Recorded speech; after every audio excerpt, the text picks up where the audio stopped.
నమస్తే ఫ్రెండ్స్. విజ్ఞానం కోసం సబ్స్క్రైబ్ చేయండి. Igniting minds. తెలుగు ఒక అద్భుతమైన భాష. ఆంగ్లము అవసరమైన భాష. తెలుగును ప్రేమిద్దాం. ఆంగ్లంను నేర్చుకుందాం. Igniting minds. Let's start. ఇక్కడ ప్రిఫిక్స్ మీకు చూపిస్తున్నాను. అన్ అన్‌అవైలబుల్ అందుబాటులో లేదు.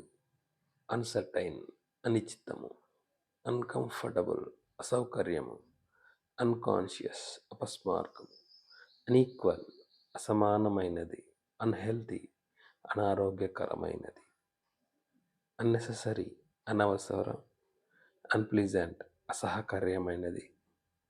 అన్‌పాపులర్ ప్రజాదరణ లేనిది. అన్‌స్టేబుల్ అస్థిరమైనది. ఇక్కడ ఒక అనే వర్డ్ అనే 2 అక్షరాలు పెట్టడం వలన ఒక వర్డ్ యొక్క అర్థమే మారిపోయినది. కాబట్టి మీరు కూడా కామెంట్‌లో ఒక 2 లేదా ఒక వర్డ్ పెట్టండి. ప్రయత్నించండి. Thank you.